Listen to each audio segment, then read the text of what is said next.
प्रिय विद्यार्थियों, आज की इस ऑनलाइन कक्षा में आपका स्वागत है। आज आपके लिए सोना कहानी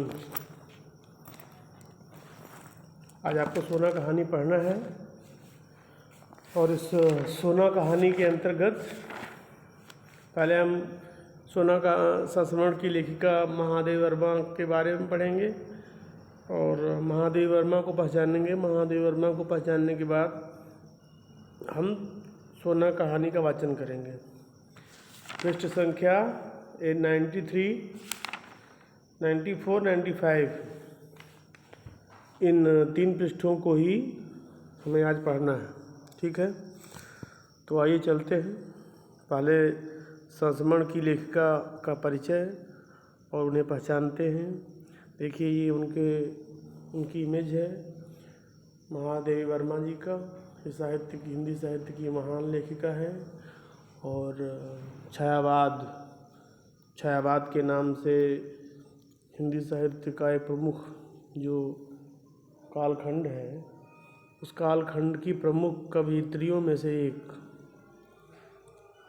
और छायावाद चतुष्टयी के नाम से ही जाने जाते हैं, कवियत्री हैं। तो इनके बाद आप देखें, जन्म महादेवी वर्मा का जन्म होली के दिन 26 मार्च 1907 को फर्रुखाबाद उत्तर प्रदेश में हुआ था।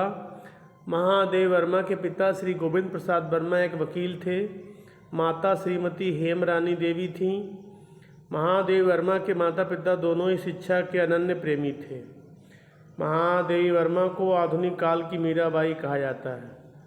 महादेवी जी छायावाद रहस्यवाद के प्रमुख कवियों में से एक हैं। हिंदुस्तानी स्त्री की उदारता, करुणा, सात्विकता, आधुनिक बौद्धिकता, गंभीरता और सरलता महादेवी वर्मा के व्यक्तित्व में समाविष्ट थी। उनके व्यक्तित्व और कृतित्व की विलक्षणता से अभिभूत रचनाकारों ने उन्हें साहित्य साम्राज्ञी, हिंदी के विशाल मंदिर की वीणा पाणी, शारदा की प्रतिमा आदि विशेषणों से अलंकृत किया है। महादेवी जी ने एक निश्चित दायित्व के साथ भाषा, साहित्य और समाज शिक्षा संस्कृति को संस्कारित किया। कविता में रहस्यवाद, छायावाद की भूमि ग्रहण करने के बावजूद सामयिक समस्याओं के निवारण में महादेवी वर्मा ने सक्रिय भागीदारी निभाई। इनके जीवन के बारे में कुछ बातें आप अवश्य जान लें। महादेवी वर्मा अपने परिवार में कई पीढ़ियों के बाद उत्पन्न हुई। उनके परिवार में 200 सालों से कोई लड़की पैदा नहीं हुई थी। यदि होती तो उसे मार दिया जाता था। दुर्गा पूजा के कारण आपका जन्म हुआ। आपके दादा फारसी और उर्दू तथा पिताजी अंग्रेजी जानते थे।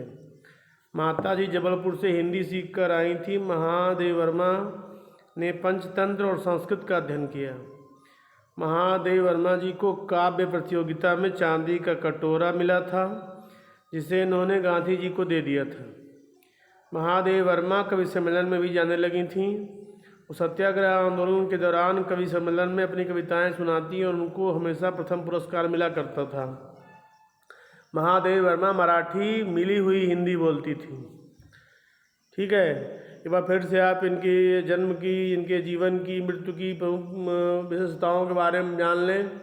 26 मार्च 1907 को फर्रुखाबाद में पैदा हुई। 11 सितंबर 1987 को प्रयाग में इनकी मृत्यु हुई। हिंदी भाषा की प्रख्यात कवयित्री हैं। महादेवी वर्मा की गिनती हिंदी कविता के छायावादी युग के 4 प्रमुख स्तंभों में पंत प्रसाद निराला के साथ की जाती है। आधुनिक हिंदी कविता में महादेवी वर्मा एक महत्वपूर्ण शक्ति के रूप में उभरी। महादेवी वर्मा ने खड़ी बोली हिंदी की कोमलता, मधुरता से संसिक्त कर सहज मानवीय संवेदनाओं की अभिव्यक्ति का द्वार खोला। विरह की दीपशिखा का गौरव दिया। व्यष्टिमूलक मानवतावादी काव्य के चिंतन को प्रतिष्ठापित किया। महादेवी वर्मा के गीतों का नाद सौंदर्य, पैनी उक्तियों की व्यंजना शैली अन्यत्र दुर्लभ है। तो आइए इस कहानी पर चलते हैं। सोना संस्मरणात्मक कहानी है ये। सोना की आज अचानक स्मृति होने का कारण है। स्मृति होना, याद आना। मेरे परिचित स्वर्गीय डॉक्टर धीरेन्द्र नाथ बसु की पौत्री सुष्मिता ने लिखा है, गत वर्ष अपने पड़ोसी से मुझे एक हिरन मिला था।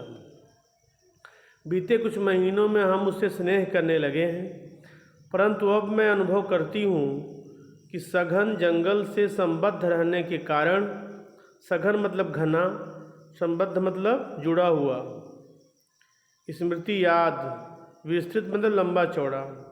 तो सघन जंगल से, घने जंगल से जुड़े होने के कारण और बहुत बड़े हो जाने के कारण हिरनी को घूमने के लिए अधिक फैलाव वाला स्थान चाहिए। क्या कृपा करके आप इसे स्वीकार करेंगी? सचमुच मैं आपकी बहुत आभारी रहूँगी, क्योंकि आप जानती हैं मैं उसे ऐसे व्यक्ति को नहीं देना चाहती जो उससे बुरा व्यवहार करे। मेरा विश्वास है आपके यहाँ उसकी भली भांति देखभाल हो सकती है। यह लिखा था सुष्मिता बसु ने, जो धीरेन्द्र नाथ बसु की पौत्री थीं, और शायद लेखिका को इसलिए यह हिरनी दी भी गई थी कि ये प्रयाग महिला विद्यापीठ की प्राचार्य थीं। प्रयाग महिला विद्यापीठ का बहुत बड़ा मैदान था खेल का, और प्रयाग महिला विद्यापीठ के कैंपस में ही ये प्राचार्य रहती थीं। इनका नाम महादेवी वर्मा था, जो स्वयं लेखिका हैं इस संस्मरण की। और हिरनी पाने के बाद ये अपने आप को सौभाग्यशाली महसूस करते हुए इन्होंने कहा कि मैंने कर लिया था कि मैं हिरनी अब नहीं पालूंगी, परंतु कैसे कहें कि हाँ, इस हिरनी को मैं नहीं पाल सकती हूँ। उस नियम को भंग किए बिना इस कोमल प्राण जीव की रक्षा संभव नहीं है। तो ये कोमल प्राण, दिखने में कोमल थी वो, और ऐसे छोटे जीव की रक्षा कैसे कहते हैं कि मुझसे संभव नहीं है। सोना भी इसी प्रकार अचानक इनके जीवन में आई, परंतु वह तब तक अपनी शैशवावस्था भी पार नहीं कर सकी थी। शैशवावस्था बचपन की अवस्था। सुनहरे रंग के रेशमी लच्छों की गांठ के समान उसका कोमल लघु शरीर था। छोटा सा मुंह था, बड़ी बड़ी पानीदार आँखें, बड़ी बड़ी आँखें पानीदार, पानी से भरी हुई। देखती थी तो लगता था अभी छलक पड़ेंगी। पानीदार आँखें ऐसी थी, उसे देखने पे लगता था कि अब वे छलक पड़ेंगी, बह पड़ेंगी। और बचपन में सोना की जो सुंदरता थी, शारीरिक सुंदरता थी, बहुत ही अद्भुत थी और अनुपम थी, अनूठी थी। सुनहरा रंग भी होता है हिरण का, हम सबको मालूम है। कोमल छोटे बच्चे किसी भी जंतु के हों, किसी भी जानवर के हों, किसी भी जीव के हैं, वो बहुत ही सुंदर होते हैं, कोमल होते हैं, भोले भाले होते हैं। तो उसकी फ़ोटो दिखाई गई है, आप देखें। सोना भी इसी प्रकार अचानक आई थी महादेवी वर्मा के जीवन में, परंतु जब तक वो छोटी अवस्था, बचपन की अवस्था को पार नहीं कर सकी, तब तक बहुत सुंदर थी। सब उसके सरल शिशु रूप से इतने प्रभावित हुए कि किसी चंपक वर्णा रूपसी मतलब बहुत ही सुंदर, सुनहरे रंग की, गोरे रंग की युवती के समान सुवर्णा नाम पड़ा उनका। अच्छे, सु मतलब सुंदर, वर्ण में रंग, अच्छे रंगों वाली, सुवर्ण लेखा आदि नाम उसका परिचय बन गया। ये नाम महादेवी ने रखा, और शायद इस नाम से सारे बच्चे विद्यालय के, कॉलेज के पुकारने लगे उसको। उसका मुख इतना छोटा सा था कि उसमें शीशी का निप्पल समाता ही नहीं था। अब छोटी हिरनी की बच्ची को जो अपनी माँ से दूर है, शीशी के निप्पल से दूध पिलाया जाता था, लेकिन शीशी का जो निप्पल होता था वह उसके मुंह में घुसता ही नहीं था, इतना छोटा सा मुंह था। फिर भी धीरे धीरे उसे पीना ही नहीं, दूध की बोतल पहचानना भी आ गया। आंगन में कूदते फांदते हुए भी भक्तिन को बोतल साफ करते देखकर वह दौड़ आती और अपनी तरल चकित आँखों से उसे ऐसे देखने लगती मानो वह कोई सजीव मित्र हो। सजीव मित्र मतलब कोई ऐसी मित्र जो बिल्कुल चेतनावस्था में हो और अपनी मित्रता निभाने के लिए तत्पर हो। हालांकि ऐसा नहीं था, वो जानवर थी, वो बोल सकने में तो सामर्थ्यवान नहीं थी, लेकिन फिर भी जो उसकी भावनाएं थी किसी मनुष्योचित गुणों से कम नहीं थी। उसने रात में मेरे पलंग के पाए से सटकर बैठना सीख लिया था। वहाँ पर वह गंदा न करने की आदत कुछ दिनों के अभ्यास से पड़ सकी थी।